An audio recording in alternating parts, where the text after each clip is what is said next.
Praise the Lord. கர்த்தருக்கு மகிமை உண்டாவதாக. இந்த காலை வேளையில் கர்த்தருடைய வார்த்தை மூலமாய் உங்கள் யாவரையும் சந்திப்பதிலே நான் மிகுந்த மகிழ்ச்சி அடைகிறேன். ரோமர் புத்தகம் 13ஆம் அதிகாரம் 14ஆம் வசனம், துர் இச்சைகளுக்கு இடமாக உடலை பேணாமல் இருந்து கர்த்தராகிய இயேசு கிறிஸ்துவை தரித்து கொள்ளுங்கள் என்று அப்போஸ்தலனாகிய பவுல் ரோமாபுரி சபைக்கு எழுதுகிறார். அன்புக்குரிய தேவனுடைய பிள்ளைகளே, இந்த காலை நேரத்தில் இந்த துர் இச்சைகளுக்கு நம்முடைய உடலை ஒப்பு கொடுக்காமல் கர்த்தராகிய இயேசு கிறிஸ்துவை நாம் தரித்து கொள்ள வேண்டும். இன்றைக்கு அநேக தேவனுடைய பிள்ளைகளுடைய வாழ்க்கையை பார்ப்போமானால், கர்த்தராகிய இயேசு கிறிஸ்துவை தரித்து கொள்ள வேண்டிய தேவனுடைய பிள்ளைகள் தங்கள் உடலை, சரீரத்தை தேவன் தங்குகிற ஆலயமாய் ஒப்பு கொடுக்க வேண்டிய அநேக தேவ ஜனங்கள் இன்றைக்கு துர் இச்சையான காரியங்களுக்கு தங்கள் உடலை, தங்கள் சரீரத்தை ஒப்பு கொடுப்பதை நாம் பார்க்க முடிகிறது. ஏனென்றால் இந்த உலகம் பார்த்திங்கன்னா இச்சைகள் நிறைந்த ஒரு உலகம். அசுத்தமான உலகத்தில் நாம் வாழ்ந்து கொண்டிருக்கிறோம். இந்த அசுத்தமான உலகத்தில் வாழ்ந்து கொண்டிருக்கிற நம்முடைய வாழ்க்கையில் இந்த துர் இச்சையான காரியங்கள் இன்றைக்கு அநேக தேவனுடைய பிள்ளைகளை சூழ்ந்து கொண்டிருக்கிறது. இந்த தண்ணீரில் தாமரை இலை இருக்கும் பாருங்கள். அந்த தாமரை இலை தண்ணியில் இருந்தாலும் தண்ணி ஒட்டவே செய்யாது.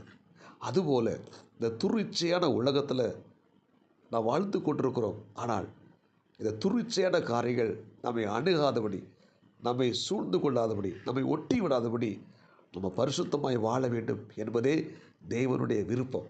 ஆமென். ஈசாக்குக்கு 2 பிள்ளைகள். ஒருவன் ஏசா, இன்னொருத்தன் யாக்கோபு. நியாயமாக இந்த ஏசா ஆஸ்வதிக்கப்படணும். ஆனால் இந்த ஏசா ஆஸ்வதிக்கப்படலை. வேதம் சொல்லுகிறது, அவன் ஆசீர்வாதத்தை விரும்பியும் அவன் பெற்றுக்கொள்ளாமல் போனான் என்று சொல்லப்பட்டிருக்கிறது.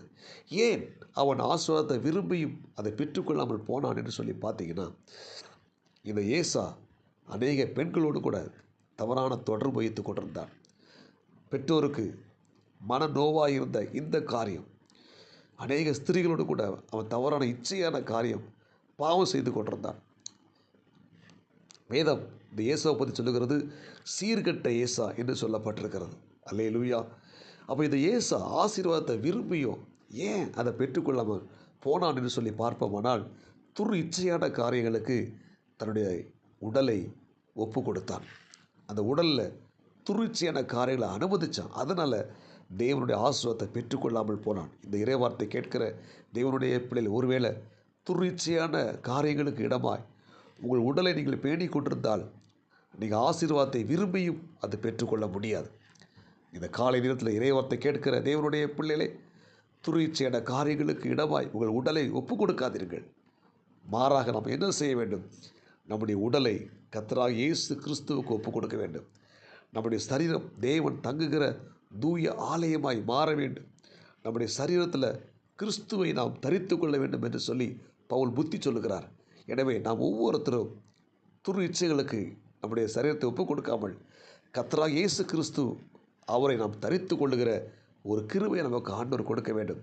அப்போஸ்தலனாகிய பவுல் சொல்லும் பொழுது, கிறிஸ்துவின் அச்சடையாளங்களை என் சரீரத்தில் நான் தரித்திருக்கிறேன் என்று சொல்லுகிறார். இதை நாம் ஒவ்வொருத்தரும் கிறிஸ்துவை தரித்து கொள்வோம், அவருடைய சாயலை பெற்றுக்கொள்வோம். இந்த அசுத்தமான உலகத்தில் நாம் வாழ்ந்து கொண்டிருக்கிறோம். இந்த தண்ணீரில் தாமரை இலை கிடக்கும். இந்த தாமரை இலையை பார்த்திங்கன்னா தண்ணீரில் தான் இருந்தாலும் அந்த தண்ணி தாமரை இலையில் ஒட்டாது. அதே போல் இந்த அசுத்தமான இந்த பாவம் நிறைந்த உலகத்தில் நாம் வாழ்ந்து கொண்டிருந்தாலும் இந்த பாவம் நமக்குள்ள ஒட்டாதபடி நாம் பரிசுத்தமாய் வாழ வேண்டும். நாம் பரிசுத்தமாக வாழ்வதே தேவனுடைய சித்தமாக இருக்கிறது. எனவே இந்த இறைவார்த்தை கேட்கிற ஒவ்வொரு தேவனுடைய பிள்ளைகளும் நாம் பரிசுத்தமாக வாழ்வோம், கிறிஸ்துவை தரித்து கொள்வோம். இந்த ஏசாவை போல ஆசீர்வாதத்தை விரும்பியும் அதை பெற்றுக்கொள்ளாமல் போனது போல நாம் இருக்கவே கூடாது. நம்ம விரும்புகிற ஒவ்வொரு ஆசீர்வாதத்தையும் தேவன் நமக்கு கொடுக்க வேண்டும். சாலமோனை பார்த்து கேட்கிறார், சாலமோனே, நீ விரும்புகிறது என்னிடத்தில் கேள் என்று சொல்லுகிறார்.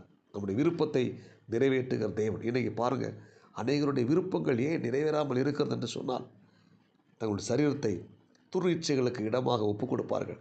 அதனால் விரும்பின ஆசீர்வாதங்களை பெற்றுக்கொள்ள முடியாமல் இந்த ஏசாவை போல இன்றைக்கி நிற்கிறாங்க. நான் ஒவ்வொருத்தரும் அப்படி இல்லாமல் நம்மளுடைய சரீரத்தை ஆண்டவருக்கு ஒப்பு கொடுப்போம். நம்முடைய சரீரம் பரிசுத்தமாக இருக்கட்டும், தேவன் தங்குகிற தூய ஆலயமாக இருக்கட்டும். நம்மை கர்த்தர் ஆஸ்வதிப்பார். ஜெபிப்போமா? பரலோக தேவனே, இந்த காலை நேரத்தில் நாங்கள் இறைவார்த்தை கேட்கிற ஒவ்வொருத்தரும் துரிச்சையான காரியங்களுக்கு இடமாக எங்கள் உடலை பேணாமல் கர்த்தராகிய இயேசு கிறிஸ்துவை தரித்து கொள்ளுகிற அந்த கிருபை தாங்க.